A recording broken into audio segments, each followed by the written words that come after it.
ग्वालियर में नाबालिग 10वीं के छात्र ने अपने ही खुद के अपहरण की झूठी कहानी पुलिस को सुनाकर हैरान कर डाला। लेकिन उसकी इस झूठी कहानी से सीसीटीवी फुटेज ने पर्दा उठा दिया। इस खुलासे के बाद पता चला कि छात्र की मां ने पढ़ाई नहीं करने पर उसे डांटा था, जिससे नाराज होकर वहां कोचिंग की बोलकर घर से निकला था और फिर अपने झूठे अपहरण की कहानी रच डाली थी। वहीं पुलिस ने इस मामले का खुलासा होने के बाद छात्र को मुरैना से ग्वालियर लाकर समझाइश दी और माता पिता के सुपुर्द किया। दरअसल बहोड़ापुर थाना क्षेत्र सिंधिया नगर में रहने वाला 13 साल का नाबालिग छात्र कुणाल राजपूत अपने घर से कोचिंग की बोलकर निकला था, लेकिन कोचिंग का समय पूरा होने के बाद जब वहां घर नहीं लौटा तो परिजन ने कोचिंग पर फोन लगाकर उसकी जानकारी ली तो पता चला कि वहां कोचिंग ही नहीं आया, जिसकी जानकारी परिजनों ने थाने पहुंचकर पुलिस को दी। जब पुलिस छात्र को लेकर जांच पड़ताल में जुटी तो मुरैना पुलिस ने छात्र की मुरैना छोंडा टोल के पास मिलने की सूचना बहोड़ापुर थाना पुलिस को दी। तभी बहोड़ापुर थाना पुलिस की एक टीम ग्वालियर से मुरैना के लिए रवाना हुई, जहां छात्रा ने पुलिस पूछताछ में बताया कि वहां घर से विनय नगर स्थित कोचिंग के लिए निकाला था, लेकिन रास्ते में कार सवार बदमाशों ने उसका मुंह दबाकर अपहरण कर लिया था। जब बदमाश उसे मुरैना छोंडा टोल के पास लेकर पहुंचे तो पुलिस फोर्स को देख उसे वहीं छोड़कर फरार हो गए। लेकिन छात्र के द्वारा अपहरण की सुनाई गई कहानी पुलिस के गले नहीं उतरी और फिर पुलिस की टीम छात्र को लेकर ग्वालियर के लिए रवाना हुई तो दूसरी टीम छात्र को लेकर सीसीटीवी फुटेज खंगालने में जुट गई। जब पुलिस ने उसके जाने वाले रूट पर लगे सभी सीसीटीवी कैमरे चेक किए तो हैरान कर देने वाला खुलासा हुआ। छात्र खुद की साइकिल से मुरैना की तरफ जाता हुआ नजर आया।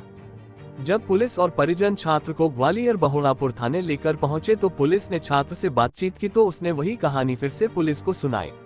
जब पुलिस ने उसके सीसीटीवी फुटेज दिखाए तो उसके होश उड़ गए और उसकी झूठी कहानी का खुलासा हो गया। इसके बाद पुलिस द्वारा छात्र को समझाया, फिर उसके माता पिता के सुपुर्द किया।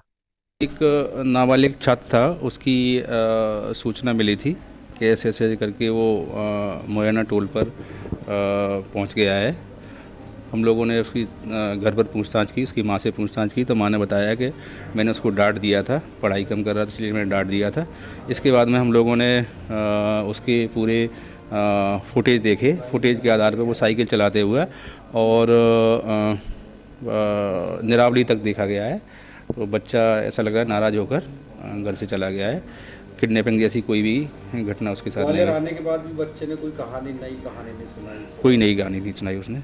और वो जब उसको फुटेज दिखाया तो अपने आप को उसको लगने लगा कि मेरी जो है ना, मैं जो झूठ बोल रहा हूँ। पुलिस ने क्या समझाइश दी पिता को ही समझाइश दी है, बच्चे हैं समझा के रखें और प्रेशर न दें। बच्चे हैं, बहुत सारी गलतियाँ करते हैं और अगर आप डांटेंगे तो बहुत सारी चीज़ें छुपाएंगे बच्चे। सभी पेरेंट्स के लिए भी ये सभी के लिए बच्चे को डांटे ना। कोई भी छोटी अगर गलतियाँ करते हैं तो उसको समझाइश दें, जिससे क्या है कि बच्चे होते हैं, कोई भी चीज़ तनाव लेकर वो कुछ भी कर सकते हैं बच्चे।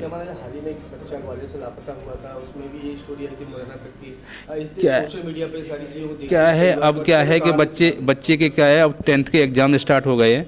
एग्ज़ाम के समय पे क्या है, पढ़ाई का थोड़ा सा प्रेशर रहता है और हर पेरेंट्स ये चाहते हैं कि मेरा बच्चा अच्छे नंबर लेकर आए। और चूंकि ये सब चीज़ें क्या है, जहाँ विरोधाभास होता है तो बच्चों को लगता है कि कहीं ना कहीं बचपना आ जाता है उनके दिमाग में और वो चीज़ें छिपाते हुए कोई ना कोई एक नई कहानी स्टार्ट कर देते हैं।